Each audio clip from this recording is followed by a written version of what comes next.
When an empire declines, a variety of things have typically happened. Number one, overreach. That is a general term in which the empire declines, and as it does, it tries to solve too many problems in too many of the far-flung reaches of the empire, and it can solve one or two of them, but it misunderstands what it means for that empire to decline. What it means is you can't do all those things. You may have been able to do them 20 years ago, or 40 or 60, but you cannot anymore. I believe that what we're watching is the American empire declining as the British Empire and so many other empires before it declined, engaging in overreach. And here's what I mean. We fought a war in Korea back in the early 1950s. We couldn't finish it. And so Korea was left cut in half to one side, half to the other.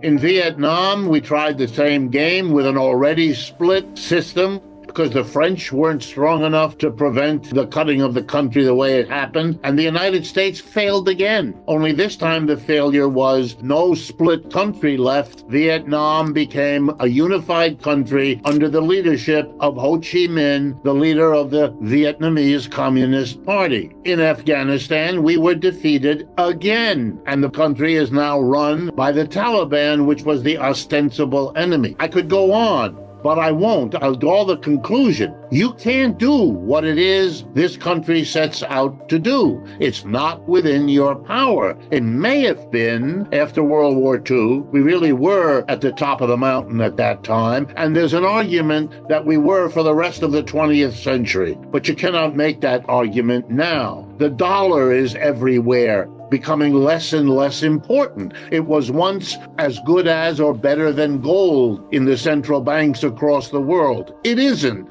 anymore. It's barely half their reserves, down from much, much more than that. More and more trade is conducted not in the dollar as it once was, but in other currencies, not just the euro, but also the Japanese yen, Chinese yuan, and so on. What's my point? Israel is an outpost of the United States empire. It was literally the creation of the British Empire beforehand, and it was handed off from a ward, if you like, of the British Empire into becoming a ward of the United States Empire. Israel exists because the United States supports it financially, economically, politically, culturally, and militarily. Never more so than right now. Can the United States afford to do that? My answer, and I believe this is the majority view in the United States, is a resounding and a clear no. And the reason for that is there is no end in sight. There will be generations of hostility between Israel and the Palestinians. What has just happened since October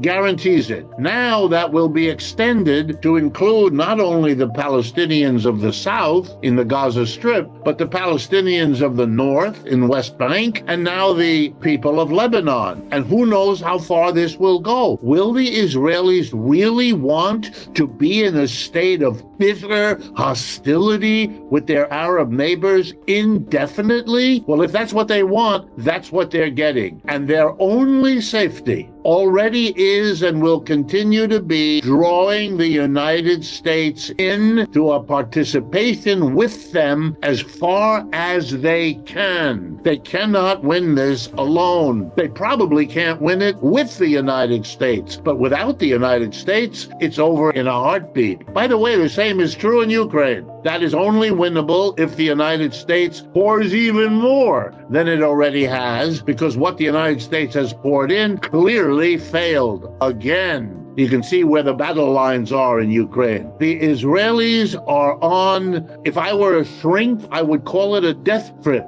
There's something here that is really so far out of the range of a reasonable policy that you begin to wonder what kind of mentality would keep going in this direction.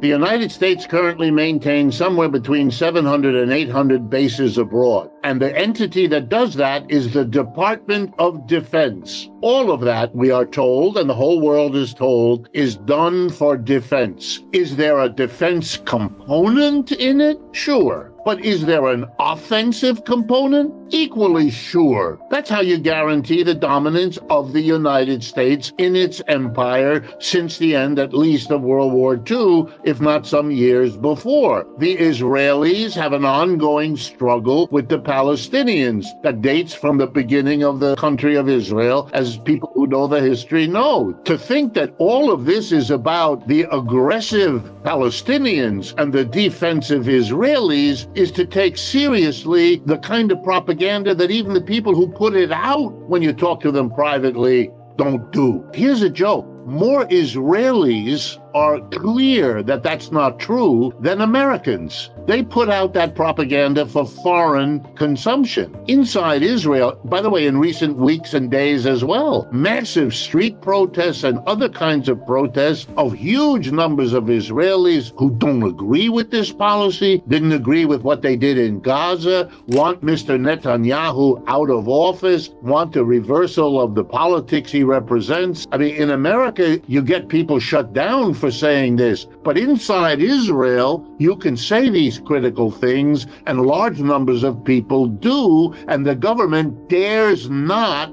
shut it down.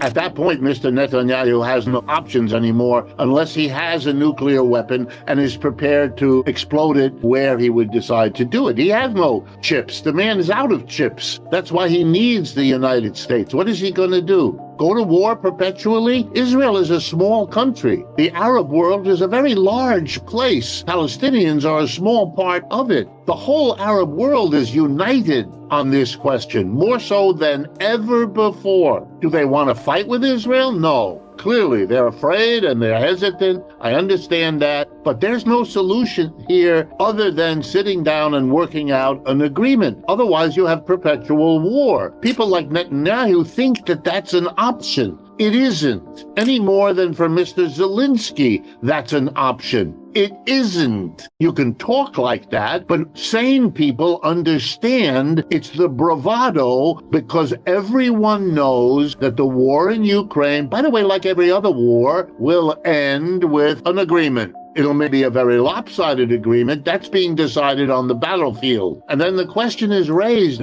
which I raise as a human being. Do you really want to destroy, to kill, to poison the relationships of human beings to the extent you are doing while you work your way to sitting down for the agreement you know has to happen? Mr. Putin in Russia made clear, and ironically, he was quite right. He said, the deal that I can make with you, Mr. Zelensky, is much better now at the beginning of our hostilities than it will be if we fight. And that's what's happened. Now they will be much poorer. Mr. Zelensky can't face it. In the end, that will be the heritage, the inheritance of the Israelis that are left. A legacy of hostility and bitterness that I would not wish on the Israeli people, even though they are in the end responsible for it. It is an extraordinary situation. And I'm not arguing where the rights and wrongs are. My guess is they're very nicely distributed on both sides. That's not the question. Hamas did a terrible thing last October. Israel has done a terrible thing. But the question of who escalates, I'm afraid that's all on the Israeli side. They made the decision to respond first the way they did in Gaza, then in the north, and now in Lebanon. And I fear for where that's taking them as well as everybody else.